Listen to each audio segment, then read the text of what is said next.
교재는 81페이지인데 교재 내용 말고 그냥 필요한 부분만 자본에 대해서 볼게요.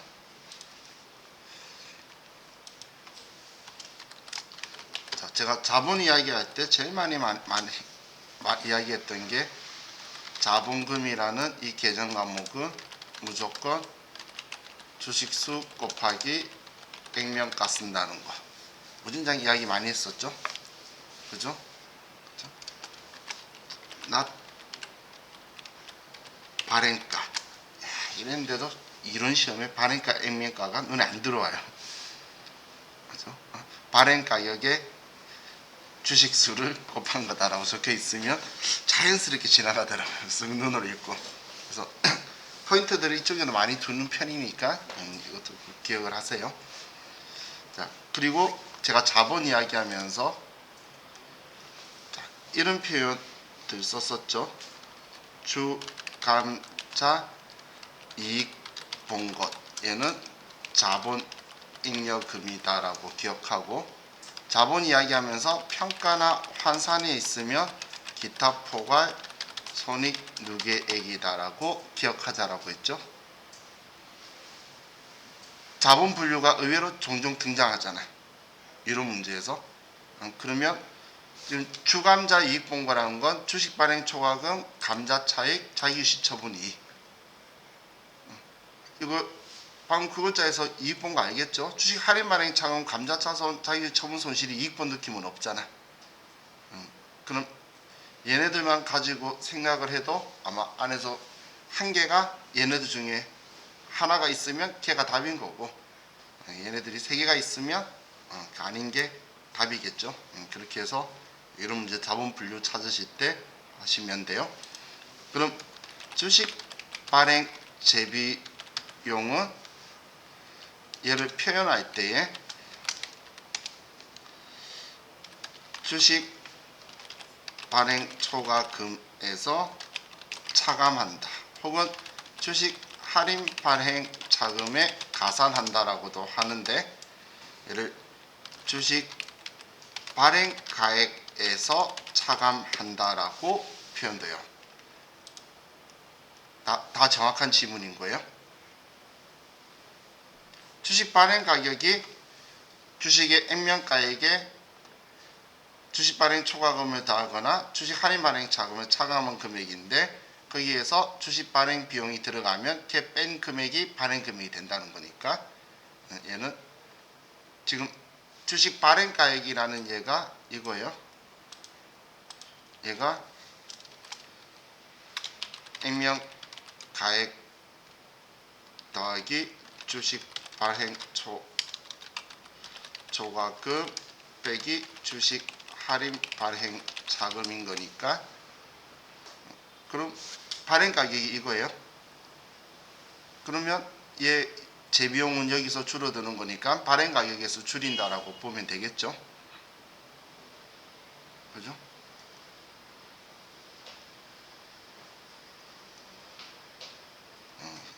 곰곰이 숫자를 가지고 생각을 한번 해봐요. 분계할 때는 생각 의외로 여러분들이 별 느낌 없이 분계는 잘 하시더라고. 근데 이론에 이 글자들이 적혀 있으면 맞는지 하고 걸돌이 보길래 여러분 분계 잘 하시는 거 제가 글로 쓴 거예요. 그래서 글로 쓴 걸 가지고 나중에 답 보고 나서 곰곰이 생각하다 보면 그게 맞는 것 같거든. 그걸 지금 미리 한 거예요. 자, 그래서 주식을 발행하는 부분에 대해서는 그리고 이렇게 하고, 다음 또 기억할 게 우리 법정 적립금인 이익준비금 계정 과목이 있죠. 이 이익준비금 계정 과목은 상법상 최소화 한도가 현금 배당의 10%예요. 현금 배당의 10%가 우리 최소화 한도고, 더 적립해도 되는데, 근데 자, 그럼 최대 한도가 자본금의 2분의 1이에요. 자, 그럼 어렵게 나올 때 이익준비금을 자본금의 2분의 1 초과 설정 시 초과분은 임의 적립금이 되는 거예요. 2분의 1까지만 법정 적립금이고 자본금의 2분의 1이 초과한다면 임의 적립금이 되는 거예요. 자, 이건 제가 한 2번인가 3번인가 이론 지문에서 봤는데, 자, 제가 이런 거에 대해서 이야기한 적이 없죠. 삼포산 2분 삼포산 최소한도 자본금의 2분의 1 한도라고 하면서 그럴 일 없다라고 말했잖아요. 실기에서 나올 일이 절대 없다라는 이야기이고, 근데 이론상에서 정확한 지문으로 얘가 나왔는데, 그런데 자, 여러분들이 이론 문제 푸실 때에 자, 첫 번째 생각하실 게 보기가 있는데 저한테 들어본 적이 한 번도 없는 지문 있죠. 일단 답 아니라고 빼세요. 왜냐면 걔네들이 물어볼 포인트가 아니야. 근데 많은 사람들이 처음 보는 말이고 긴가민가 하거든. 갑자기 이익준비금 법정적립금 생각하는데 임의적립금 하니까 얘가 아니라는 생각에 체크하러 유도하려고 적어놓는 거예요. 그런 식으로 해서 전혀 태어나 들어본 적이 한 번도 없어. 물론 수업 때 했었어도 들은 적이 없다고 생각할 수도 있지만, 근데 태어나서 한 번도 들은 적이 없는 게 확실한 지문이면 걔가 답일 확률이 높다는 거예요. 정확한 지문인데 복잡한 걸 넣어놓고 물어보려고 하는 포인트 부분은 저와 같이 이야기를 많이 주고받았어요. 그 아는지 물어보면 포인트는 따로 있는데, 그래서 그런 지문 넘어가서 딴 데서 보면 딴 곳에 답이 있는 거예요. 그러면 몰랐어도 상관없죠. 신경 안 써도 되고. 그런데 답이 안 보였어. 그럼 일단 답을 찍을 때도 태어나서 처음 보는 건 일단 제외를 시키거나, 혹은 세 개가 명확하게 확실한 경우가 생길 수도 있는데, 일반적으로는 길게 적혀 있는 거는 태어나 처음 보는 건 답인 적이 거의 없었어요. 그래서 근데 또 처음 듣는 게 너무 많으면 문제가 되겠지만, 그렇지 않다면 그렇게 생각하시라는 거예요. 순간 이 생각 들었어. 보기 중에 2-3개가 태어나 처음 듣는 거면 어떻게 해야 될까. 그죠? 자, 그럼 자, 우리가 자본 회계 처리에서 여러분들이 또 고려를 꼭 하실 게, 자, 단서도 이건 이제 다들 잘 아시더라고. 자본 우선 상계 있죠. 주식 발행 초과금, 주식 할인 발행 차금, 감자 차익, 감자 차손, 자유주식 처분 이익, 자유주식 처분 손실, 심지어 결산할 때 매도 가는 증권 평가의 평가 손실도 우선 상계를 하죠.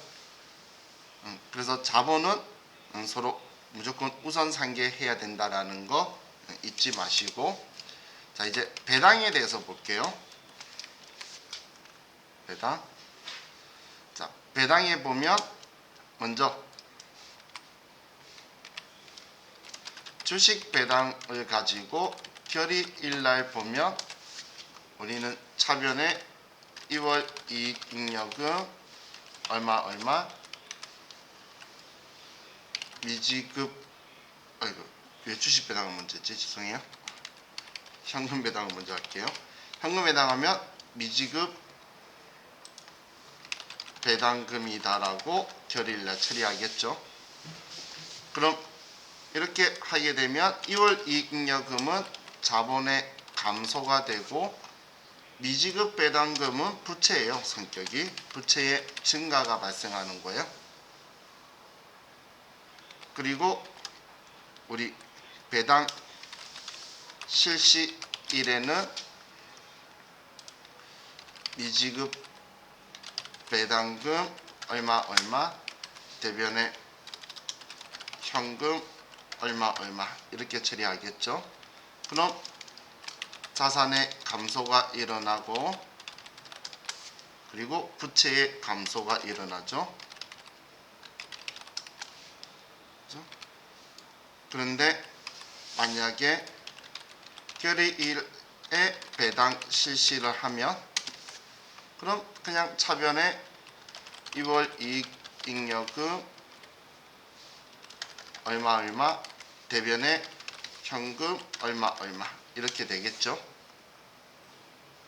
그럼 2월 이익잉여금은 자본의 감소고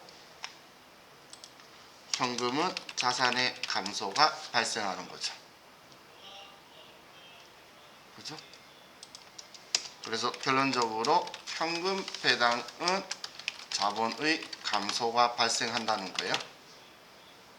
현금 배당은 결론적으로 자본의 감소가 발생을 하죠. 그죠? 결론적으로 자본의 감소가 발생하는데, 그럼 주식 배당을 가지고 보면, 자, 주식 배당의 결의일날 보면 차변에 2월 이익잉여금 얼마 대변에 미교부 주식 배당금 얼마. 그럼 2월 이익잉여금은 자본의 감소고 미교부 주식 배당금은 자본 조정이에요. 자본의 증가가 발생하는 거예요. 그랬다가 주식 배당 실시를 하면 차변에 미교부 주식 배당금 얼마 대변에 자본금 얼마. 그럼 얘는 자본의 감소, 얘는 자본의 증가. 자, 만약에 결의일에 주식 배당을 실시를 하면 그날 즉시 주식을 발행해줬다면 2월 이익잉여금 얼마 대변에 바로 자본금 얼마. 그럼 2월 이익잉여금은 자본의 감소, 자본금은 자본의 증가. 그럼 결론적으로 주식 배당은 총 자본은 불변이죠. 차변되면 다 온통 자본만 이야기하고 있잖아요. 그죠? 그럼 이 회계 처리로 나의 총 자본에는 변화가 없다는 거예요. 주식 배당에 대해서는. 이해가시죠? 자, 그리고 이익준비금을 자본금에 전입하면 차변에 이익준비금 줄여주고 대변에 자본금 얼마. 얘는 자본의 증가, 얘는 자본의 감소. 우리 전에 문제 풀었을 때 주식 발행 초과금을 자본잉여금을 자본금에 전입해도, 그럼 자본금 전입한다는 건 자본금으로 얘를 보낸다는 이야기예요. 그러면 차변에는 주식 발행 초과금이 오는데 얘도 그럼 자본의 감소. 한마디로 우리 자본금 전입은 총 자본의 불변을 가지고 있는데 자본금에 전입하는 애가 무상증자의 대표 사례예요.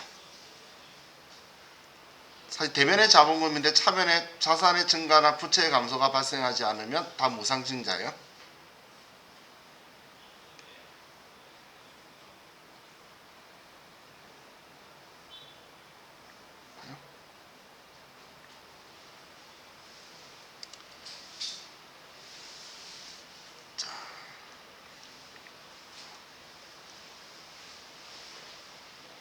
다음은 우리 배당금 수령에 대해서 현금 배당은 정기 배당이든 아니면 우리 중간 배당이든 배당받으면 차변에 미수금이나 현금이나 이런 계정 과목들이 오고, 그리고 대변에 배당금 수익이라는 영업 외 수익으로 처리하는 거예요. 절대 중간 배당금은 사용하는 거 아니에요. 그리고 주식 배당은 결의일이든 배당 수령일이든 회계 처리하지 않고 주식수 증가시키고 단위당 단가 우리 새로 산정한다.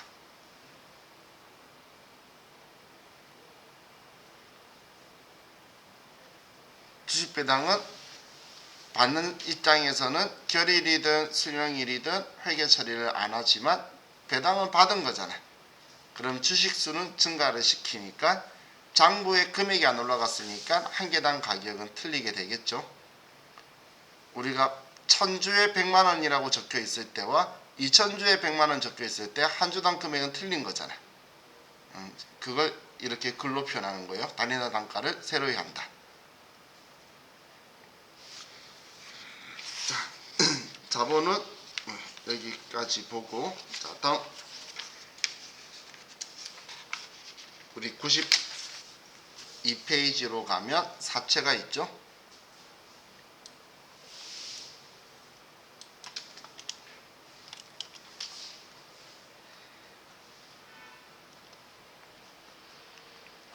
사채. 일단 사채는 비유동 부채예요. 사채는 비유동 부채예요. 얘는 1년짜리 사채를 발행할 수가 없어요. 상법상 최소가 3년이에요. 발행할 때. 그러면 유동부채일 수가 없죠. 사채라는 계정 과목이. 그죠? 그럼 이 사채에서도 사채는 무조건 액면가를 입력하는 거예요. 액면가 쓰는 거 2개밖에 없었죠. 그죠? 우리가 액면가 쓰는 계정 과목이 2개밖에 없다는 거예요. 차변에 있던 대변에 있던 액면가를 써야 되는 계정 과목은 자본금과 사채 이 2개밖에 없어요. 그죠? 그리고 이 액면가를 쓰는 목적이 사채는 외부 이해관계자한테 만기되면 무조건 액면가 갚아야 되니까 얼마 갚아야 되는지를 알려주기 위해서 액면가 쓰는 거예요. 실제로 작게 받든 많이 받든 간에. 주식은 증자했을 때와 감자했을 때에 재무제표상의 금액으로 주식수를 통제시키기 위해서 액면가를 쓰는 거예요. 왜냐면 상황에 따라 시기에 따라서 시장 가격은 바뀌지만 액면가는 안 바뀌잖아요. 그러면 금액으로 수를 통제할 수가 있겠죠. 그래서 둘 다 액면가를 쓴다라고 보시면 돼요. 그럼 사채 발행가는 사채 액면가 더하기 사채 할증 발행 자금 빼기 사채 할인 발행 자금을 한 게 사채의 발행 가격이에요. 예를 들어 100만원짜리 발행했는데 10만원의 사채 할인 발행 자금이 있으면 그걸 빼서 90만원이 사채 발행 가격이 되는 거겠죠. 그럼 이 사채 발행가가 사채의 장부가액이라고 표현하고 사채 할증 발행 자금은 사채의 가산 계정이고 사채 할인 발행 자금은 사채의 차감 계정이다라고 보면 돼요. 성격이. 그럼 사채 발행 재비용은 얘도 사채 할증 발행 자금에 차감한다라고 하고 사채 할인 발행 자금에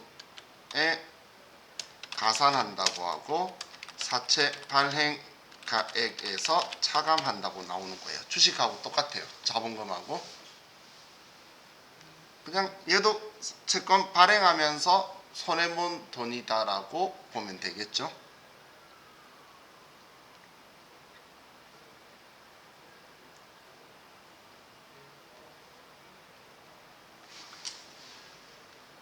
그럼 이 사채는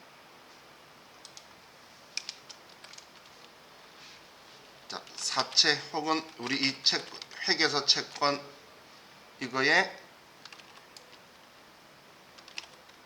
회계상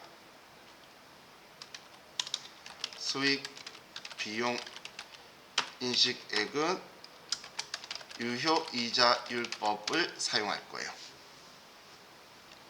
유효이자율법. 여기에서 제가 not 정액법이라고 했죠.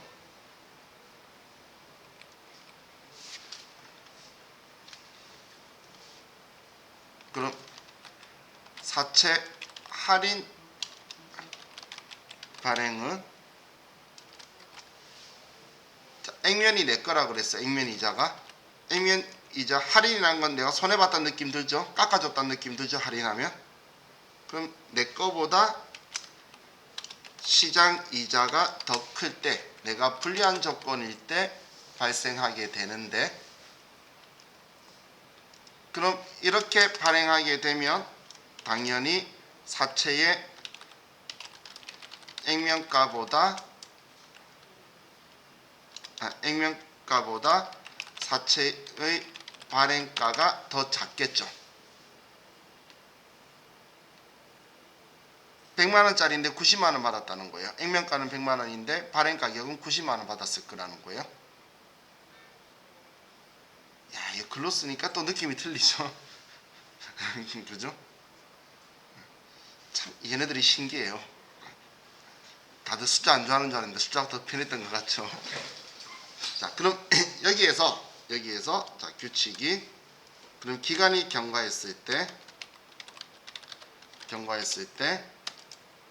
사채 장부 가액은 증가를 할 거고, 기간이 경과하며 사채의 유효 이자도 증가를 할 거고, 사채의 액면 이자는 일정할 거고, 사채 할인 발행 자금 상각액은 증가하는 규칙을 두게 될 거예요.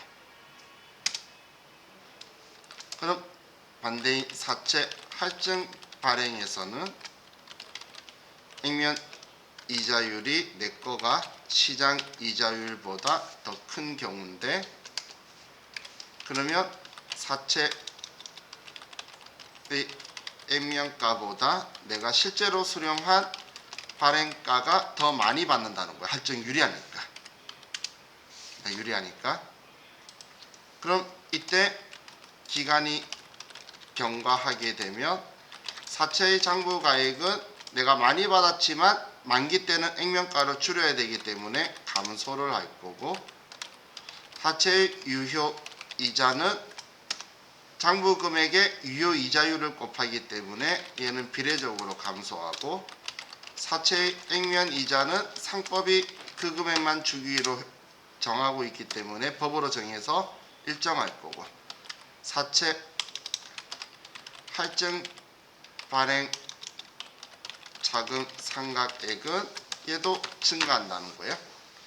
그래서 할인 발행 자금이든 할증 발행 자금이든 상각액은 둘 다 증가한다는 것도 여러분이 알고 있는지 물어볼 거고, 사채 장부 금액에서는 할인 발행이면 작게 받았다가 만기 때는 액면가로 만들어야 되니까 증가하고, 할증 발행은 돈 많이 받았다가 만기 때 액면 금액으로 만들어줘야 되니까 감소시킬 거라는 거예요. 자, 그럼 자, 계산할 때, 계산 문제에서 나왔을 때 이자 지급할 때 이틀 기억하자라고 했죠. 이자 비용은 유효 이자를 쓰고, 대변에 돈 주는 거는 액면 이자를 쓰고, 그리고 사채 할인 발행 자금은 상각액을 쓴다. 근데 얘는 할인 발행할 때고, 그럼 할증 발행일 때는 이자 비용, 유효이자, 돈 주는 것, 액면이자. 이건 똑같은데 사채 할증 발행 차금은 차변에 와서 상각액이다. 그럼 우리 세무이급에서는 얘네들 금액 2개 줄 거라 그랬잖아. 우리 전에 기출문제 때 봤죠. 2개는 주니까 위치 틀만 정확하게 이해하시면 여기에서 어느 값을 주든 간에 2개 주면 1개는 우리 채울 수 있는 실력 되니까. 그래서 분기가 이렇게 구성될 거다라는 거 기억하자라고 했었어요. 그렇죠? 그리고 사채 상환을 하면 상환하게 되면 차변에 사채 액면가를 쓰는데, 그런데 여기에서 사채 일부 상환이면 차변에 사채 상환 액면가만 쓰고, 그리고 대변에 사채 할인 발행 차금,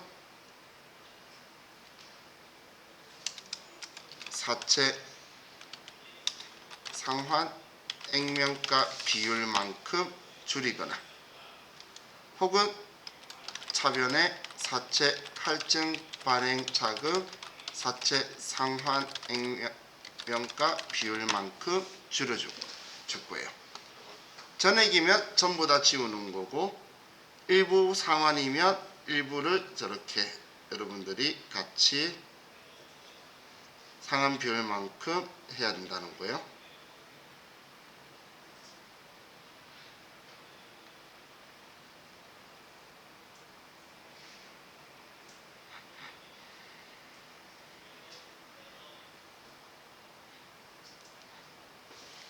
자,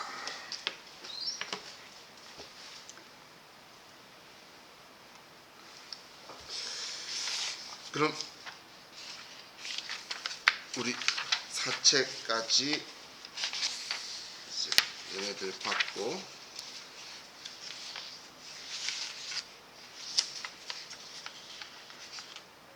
자, 다음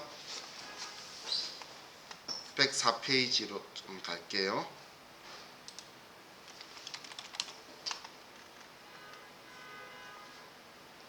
자, 104페이지 가면, 자, 이론 문제에서 얘네들 이야기가 한 번씩 나오는 거 봤죠? 그럼 회계 변경에서는 회계 원칙의 변경 적힌 게 있는 게 정책의 변경이라고 전에 제가 수정했었죠? 그럼 이 정책의 변경은 중요한 거예요. 그럼 정책의 변경에 들어가는 건 당연히 뭐 수익 인식 기준을 완성 기준에서 진행 기준 크죠? 그런데 이것만이 아니라 재고자산 평가 방법을 바꾸는 건 이익을 조작할 수 있기 때문에 중요한 정책의 변경인 거예요. 재고자산 평가 방법 바꾸는 거. 그리고 오른쪽 페이지에 있는 것 회계 기준 바꾸는 것, 제가 말 안 해도 엄청 중요한 거겠죠. 여러분들이 회사 다니고 있는데 비상장사였는데 회계 담당자인데 상장사로 바꾸겠대요. 그러면 저라면 그만둬요. 차라리 처음부터 상장사로 들어갔지. 근데 상장사 들어가면 생각보다 힘들어요.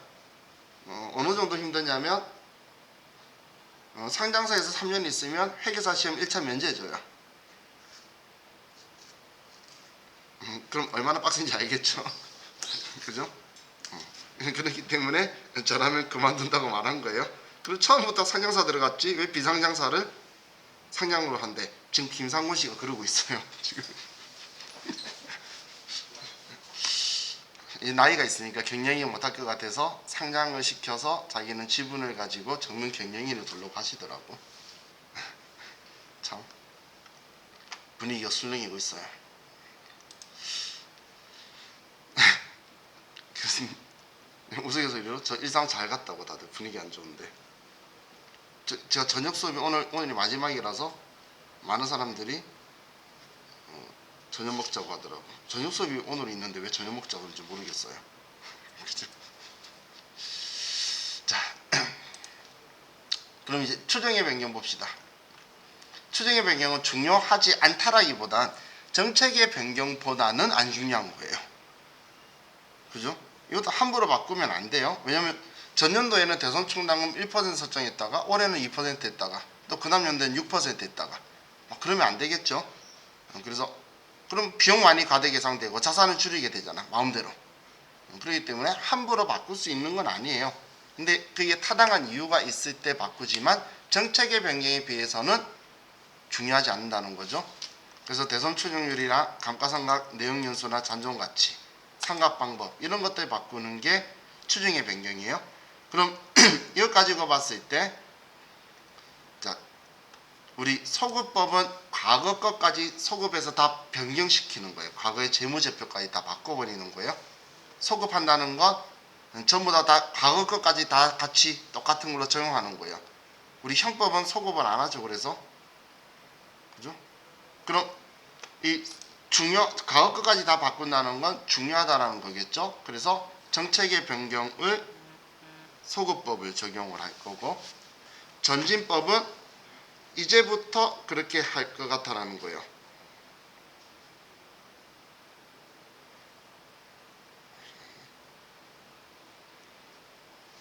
자, 이 전진법은 올해부터 하는 건데 올해 초부터예요.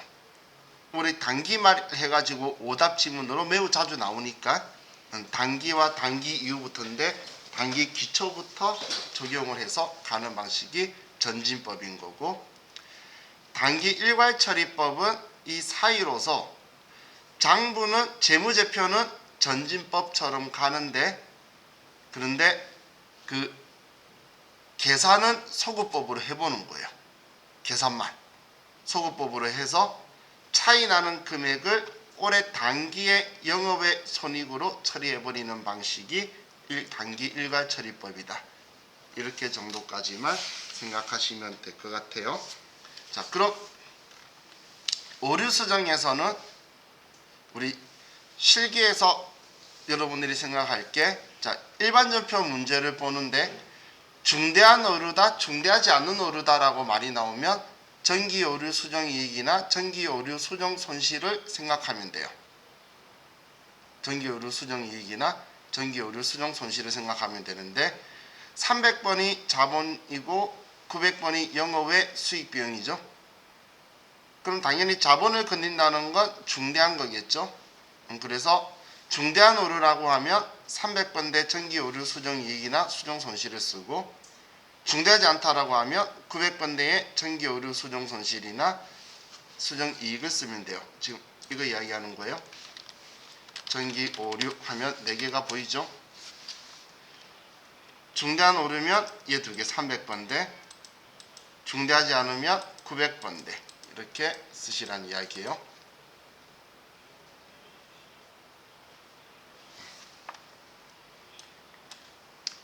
자, 그럼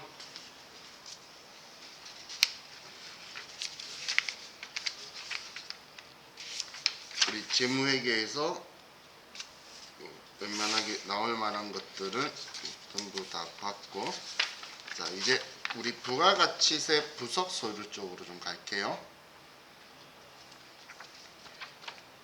실기를 기준으로 해서 넘어갑시다.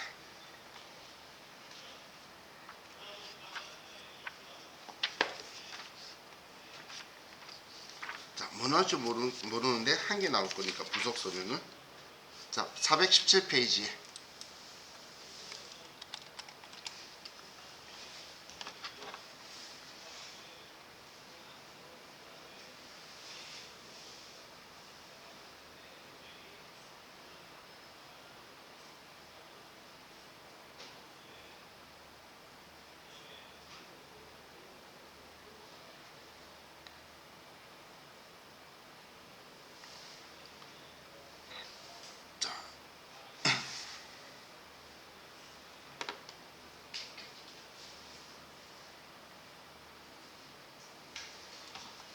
먼저 신용카드 매출연표 발행금액 집계표는 우리가 발행이니까 매출이라는 거 알겠죠?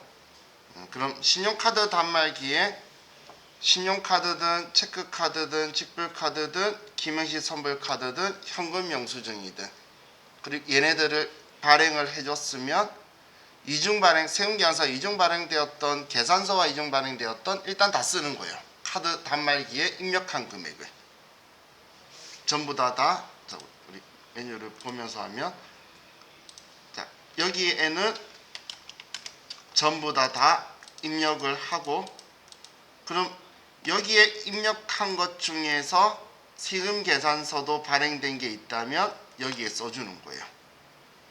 여기에 입력한 것 중에서 계산서 발행한 게 있으면 여기에도 써주는 거예요. 그럼 이중 발행했다 적혀 있으면 마음속에는 2번 써준다고 생각하면 되겠죠. 이중 발행됐으면 여기도 들어가고 여기도 들어가 있어야 되거든. 여기만 들어오는 게 아니고 그죠? 그래서 적혀 있는 게 신용카드 매출전표는 발행 금액 중 여기가 발행 금액인데 이것 중에 세금계산서 교부가 된 거라고 적혀 있죠. 한글로. 그래서 세금계산서랑 이중 발행돼도 여기에 쓰는 거예요. 여기에 쓰고 여기에도 쓴다. 여기는 공급가액, 공급대가 이런 개념이 아니고 카드 단말기에 입력한 금액이 들어오는 거다라는 기준으로 보세요. 그래야 장난치는 거에 안 걸려요. 자, 그럼 얘는 끝이고. 자, 다음.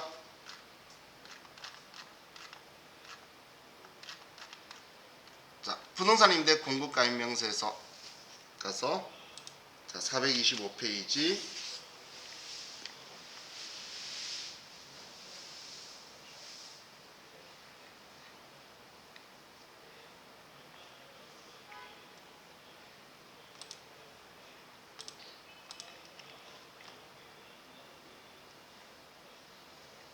자, 부동산 임대 공급가액 명세서는 여기에 입력하는 방법을 잘 모르시는 분은 없어요. 그죠? 그럼 여러분들은 주의할 게 이자율 확인 좀 하시고 이자율이 여기에 보이죠? 우측에 문제서 이자율 말 안 하면 신경 안 쓰는데 이자율을 언급을 하면 여기 이자율 체크를 꼭 하시고 그리고 갱신하게 되면 같은 거래처 아래쪽에 갱신 일자를 쓰고 또다시 조건을 여기에 써야 된다라고 기억해 두세요.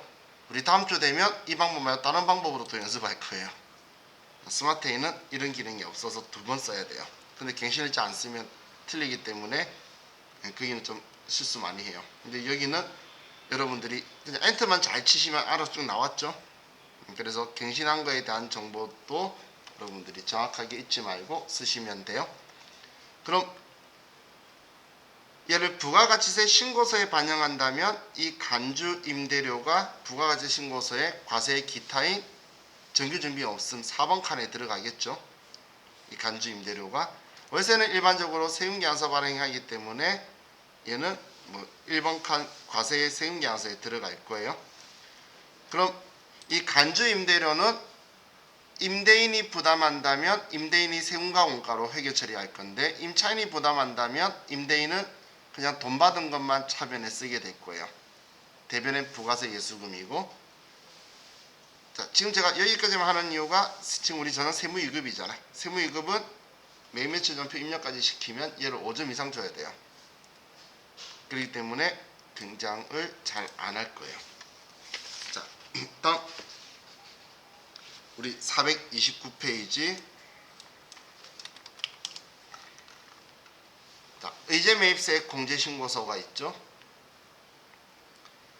의제매입세 공제신고서는 자, 우리가 문제를 보면 첫 번째 문제에서 우리 업종의 공제율을 먼저 따질 건데 자, 우리가 중소제조업이면 104분의 4 그리고 법인 음식점이면 106분의 6이라는 걸 먼저 생각할 거고 그리고 이제 우리가 매입한 거에 대해서 사업자한테는 무조건 계산서나 신용카드 현금 영수증을 받아야 돼요. 그런데 농업인한테 매입한 거는 일단 증빙을 방금 받을 수가 없죠. 사업자용 증빙이죠. 계산서라든지 그런 건. 그래서 증빙 없어도 되지만 제조업만 가능하지 음식점은 우리 농업이 매입분이 안 되니까 그걸 제외할 거고, 그 다음이 이제 미가공 농수산축산인산품인지를 확인하셔야 돼요. 우리 전에 그거 아닌 것도 섞여 있는 거 한두 문제 간간히 나오죠. 그리고 의제 매입세 공제신고서를 매입 매출 전표에 입력해서 반영하라고 하면 우리는 매입 매출 전표에 의제류 매입 탭에서 입력하자라고 했죠. 여기 탭에서 의제 매입세 공제신고서나 재활용 폐자원 세액 공제신고서가 매입 매출 전표에 입력해서 반영하라 그러면 여기 의제류 매입 탭에서 입력하면 공제되는 금액만큼 부가세 대급금이 자동으로 들어올 거예요. 그래서 여기에서 입력해서 쓰시면 되겠죠. 자, 얘는 사실 그것만 체크하면 얘도 끝이에요. 다음 주 완료되면 이런 기능 없어서 분개하는 거 틀로 다 외워야 되는데. 자, 다음 435페이지에 대손세액 공제신고서에서, 자, 대손세액 공제신고서는 자, 좀 저렴한 표현으로, 자, 웬만하면 여러분이 봤는데 이상하게 매입이다 이런 말이 없으면, 매입세액이 아니면 그냥 대손 발생 탭에서만 쓰지 여기 가는 거 아니라고 생각하세요. 여기는 함부로 가지 마세요. 우리는 대손 발생 탭에서 플러스 마이너스로 조정하는 거예요. 대손 발생하면 플러스, 그 돈을 회수하면 마이너스로 금액을 쓰는 거죠. 대손금은 공급 대가인 거예요. 그리고 여기에 쓰는 기간은 무조건 확정신고 기간만 쓰는 거예요. 대손세액 공제신고는 확정신고 때만 하는 거예요. 그래서 4월부터 6월 혹은 10월부터 12월이라고만 쓰는데, 대손 확정일 쓰는 이 아래 있는 내역은 과세기간 거 1월 거부터 6월 거까지가 다 적는 거예요. 그래서 대손세액 공제신고는 과세기간 종료로부터 다음 달 25일 1년에 2번만 하는 거예요. 그렇잖아요. 제가 이렇게 정리했잖아. 기간 입력은 확정신고 기간, 내용은 과세기간이다. 그렇게 정리한 게 이거였었죠. 여기 위에 날짜는 4월부터 6월, 10월부터 12월 쓰고, 하지만 아래쪽 내용은 1월부터 6월, 또 10월부터 12월 썼으면 7월부터 12월 거 쓰는 거예요. 그리고 일반적인 대손 확정일은 뭐 그날 일어난 날인데, 부도에 대해서는 부도 6개월이 경과한, 부도 확인일로부터 6개월이 경과한 다음 날, 그 날짜를 대손 확정일로 쓰셔야 되죠. 그렇죠? 그럼 우리 대손 사유에 대해서 생각을 했을 때, 자, 여러분한테 장난치는 게 일단 제일 많은 게 6개월이에요. 채권 성립일로 또 6개월이 아닌데 6개월 경과했다라고 하면 오케이라고 그냥 다가가면 안 되겠죠. 부도 확인일로부터 6개월인 거예요. 채권 성립일, 공급한 날, 그런 날로부터는 10년이 경과한 확정신고까지 해야 된다는 게 기본 전제 조건인 거고. 자, 그리고 우리 부도하면 수표하고 어음이 생각이 많이 나죠. 하지만 우리가 시험 보는 회사는 중소기업이에요. 그렇기 때문에 외상매출금도 부도가 나면 못 받게 되죠.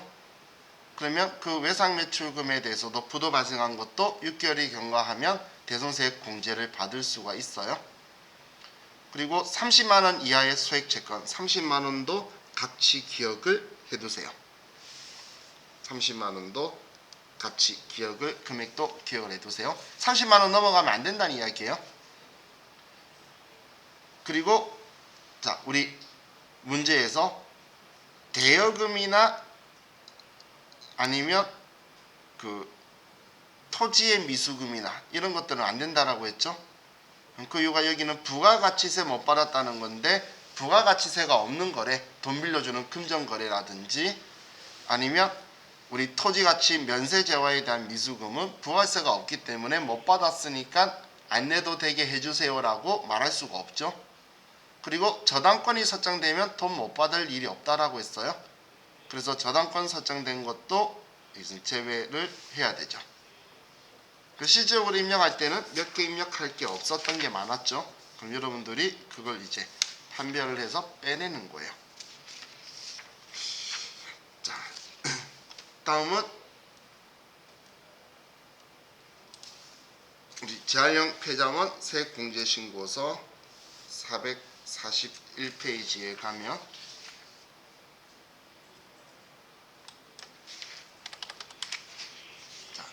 얘는 의제매입세액 공제신고하고 비슷하지만 과세품을 사는 거고 나한테 공급하는 사람이 부가가치세법상 비사업자여야지만 돼요. 과세사업자한테 받는 거는 재활용 폐자원 세액공제 대상이 아니에요. 하지만 간이과세자인 경우에는 증빙을 못 받고 부가세를 별도로 주는 그림이 안 나오기 때문에 여기서 해줄 거고, 그래서 면세사업자, 간이과세자, 일반 개인 세금계산서를 발급할 수 없는 자로부터 사는 경우에 대상인 거예요. 그럼 공제율은 두 개만 기억하시면 되는데 103분의 3과 110분의 10 중고자동차는 많이 해주더라 이렇게 기억하자라고 했죠. 그럼 구리나 고철 이런 것들은 그 폐지 이런 건 103분의 3을 공제해 줄 거다. 자, 얘도 의제매입세액 공제처럼 예정신고 때는 한도 계산을 안 하고 확정신고 때 한도 계산을 할 거예요. 자, 얘는 가만히 콩날 듯 한 번씩 나오는 거니까. 자, 다음 445페이지에 건물 등 감가상각 자산 취득명세서는 자, 세금 계산서 받는 거는 불공제 사유인 승용차든 뭐든 고정자산에 입력하는 것들은 전부 다 들어오는 거예요. 부가신고서에. 하지만 신용카드로 매입한 거는 현금영수증이나 신용카드는 불공제 사유인 2012 승용차 관련된 건 안 들어오겠죠. 하지만 비품이라든지 그런 거 산 거에 대해서는 카드로 기계장치 산다면, 그렇다면 건물을 카드로 산다면 그럴 리는 없겠지만 그런 거는 우리 여기에 다 들어온다라고 보시면 돼요. 토지는 당연히 안 들어오겠죠. 토지는 고정자산 아니잖아요. 감가상각 자산만 들어오는 거니까. 그래서 우리 부가세 신고서에 고정자산에 들어오는 것들은 다 입력한다라고 기억하시고, 근데 신용카드를 수취한 불공제 사유는 안 들어온다. 세금계산서는 들어온다. 그 부분만 좀 체크를 하세요. 불공제라고 안 들어온다고 생각하지 말라는 거예요. 이거 입력할 때 실수하신 실제 시험에 실수하신 분은 불공제 사유라고 자동차를 뺀 분이 실수한 거예요. 세금계산서 받은 거라고 적혀 있는 기출문제를 풀었었죠. 그것만 하시면 돼요. 벌써 21분이네. 자, 우리 쉬었다가 또 계속 이렇게 보도록 할게요. 쉬었다 합시다.